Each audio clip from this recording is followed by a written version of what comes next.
Hey girls, good morning. Happy Wednesday. We are 3 days, 3 days from conference, and things are just moving really quick. It's kind of exciting. I just got an email this morning from Fox 46, which is our local TV, and they want an interview. So we're trying to figure out, can we get to the studio in Charlotte before conference, or I've also responded back and invited them out. So maybe they want to come out and just talk to some of the people coming to conference, make it a weekend story. I don't know. So let's see what comes back with that. But that was kind of exciting to have Fox News out here have an interest in what we're doing with the women. So we're just praying that maybe this is the start of getting a little more attention to the women and building them up and reaching even more women. So it's really exciting to see what God might do with this. So today we're going to talk about excuses. With our conference coming up, there's always a lot of excuses why somebody may not go to something like this, or may not plug into a Bible study, or whatever their excuse is to not doing something.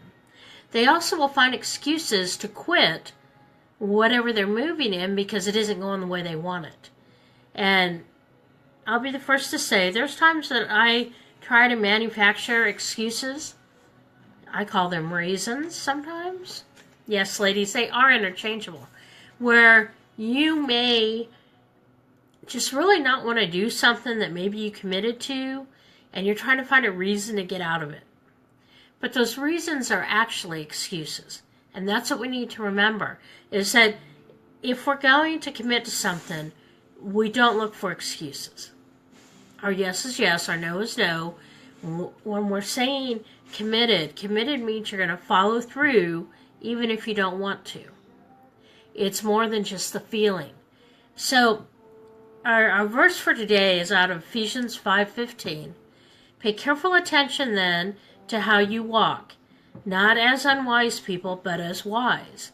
And where that's going is that sometimes, girls, we look at something we commit to. And then we're like, okay, well, I could go do this instead. I could be distracted here. And we start finding excuses. Next thing you know, you've committed to somebody. And I know with our church, the next big thing coming up is VBS. And so people will commit to VBS, and then they'll find all kinds of excuses to back out. Excuse me. The key is, don't commit to something that you're not going to follow through on. And what I always tell people is, if somebody committed to you to do something, you're planning and expecting them to participate, right? So how do you feel when people make excuses to you and not follow through? And that's what we see a lot of times in our own lives. And if we're going to thrive as women of God, we have to follow through. We can't be finding ourselves yes now and then no later, or yes now, but oh look, I can go do this instead. We've got to really focus on what it is we've said yes to and follow through. Honor our commitment. Okay? So one of the excuses that people use when they quit and they just don't follow through is they say they didn't know.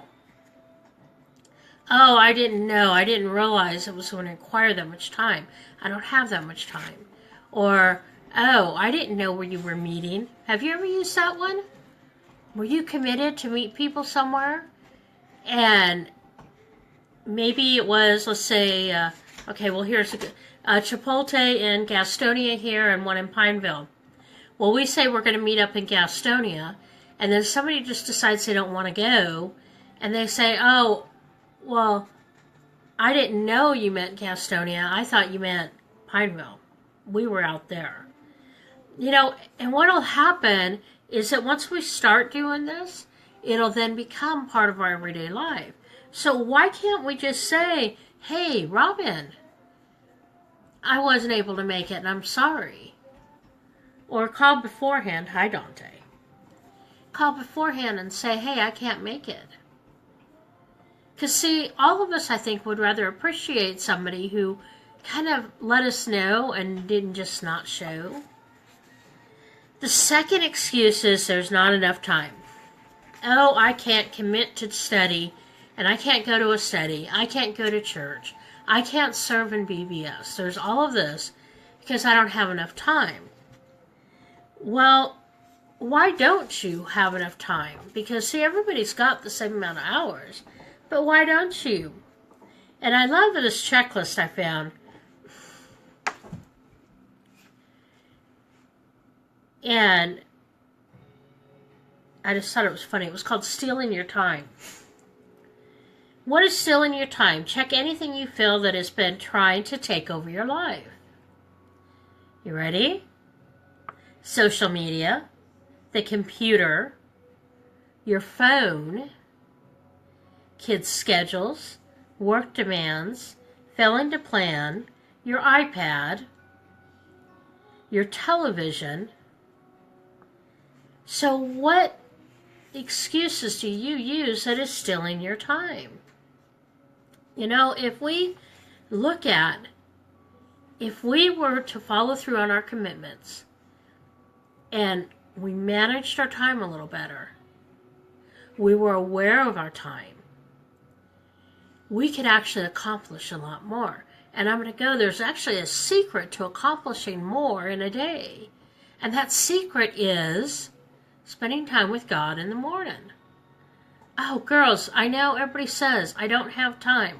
I don't have time. I already do enough. I don't have time. But if you take that time, that precious 5-10 minutes in the morning, we're not saying take an hour. Eventually it'll turn into an hour, trust me. But take that 5 or 10 minutes with God first. The day falls into place. The priorities are in line. Our priorities are out of line, girls, when we put God in the spare places.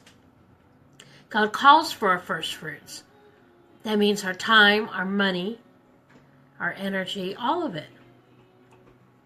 Because without Him, we don't have any of that, right? So, what excuses, girls, are you making today? For anything. I mean, there could be areas of your life, and I've got a list here. What areas of your life need more attention, but you're finding excuses to avoid them? Ready? Church, Bible study, exercise, family, budgets, work assignments, cleaning routines, eating patterns, thoughts, relationships. Those are all areas, ladies, that we tend to find excuses to not do what we're supposed to do in.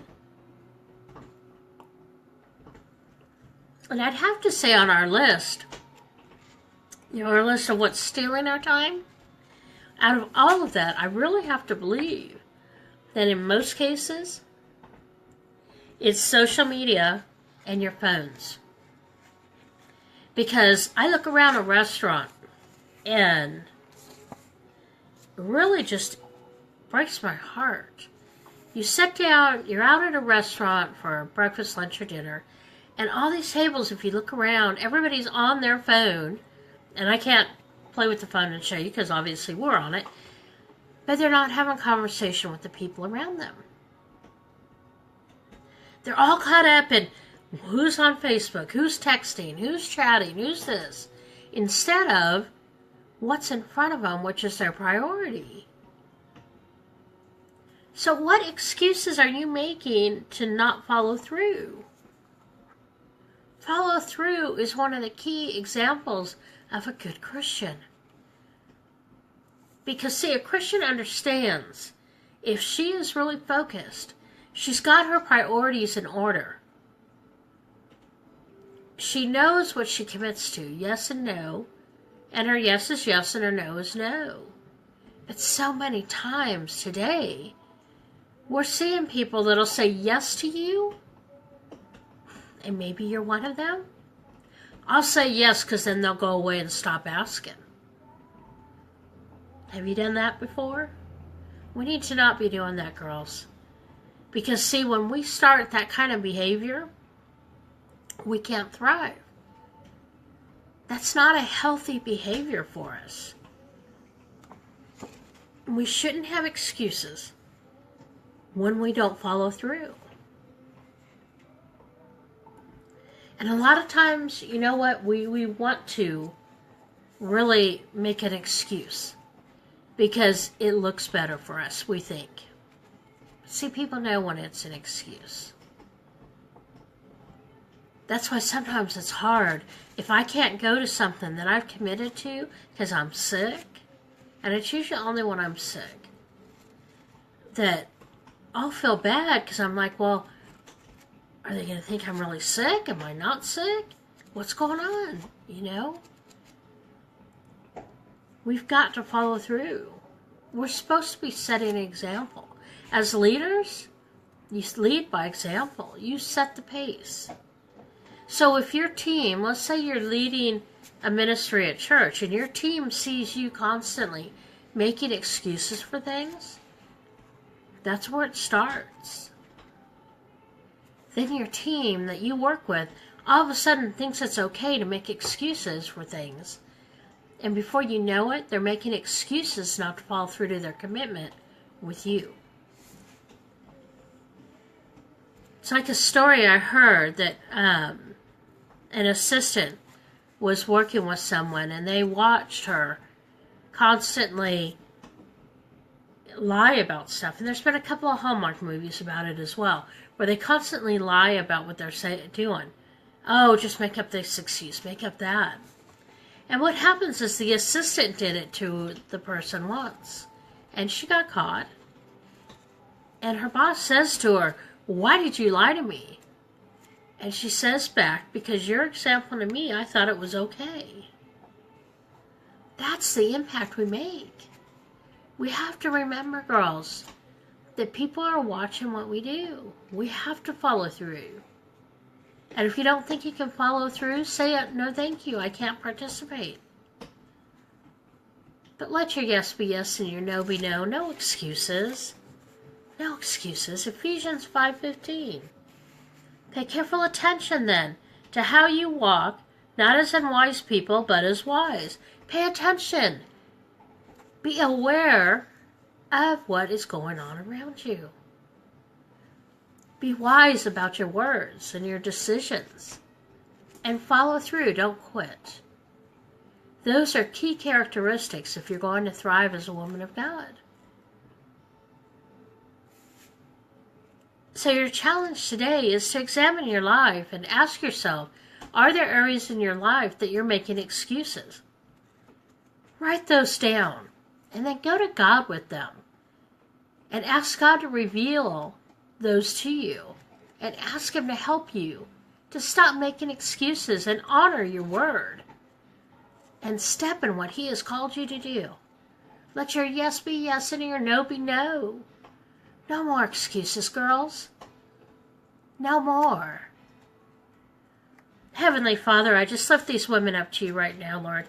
And I pray if there are excuses in their life for commitments that they've made, or maybe commitments they're afraid to make, and they're just creating excuses, that, Father, you will reveal those excuses to them today.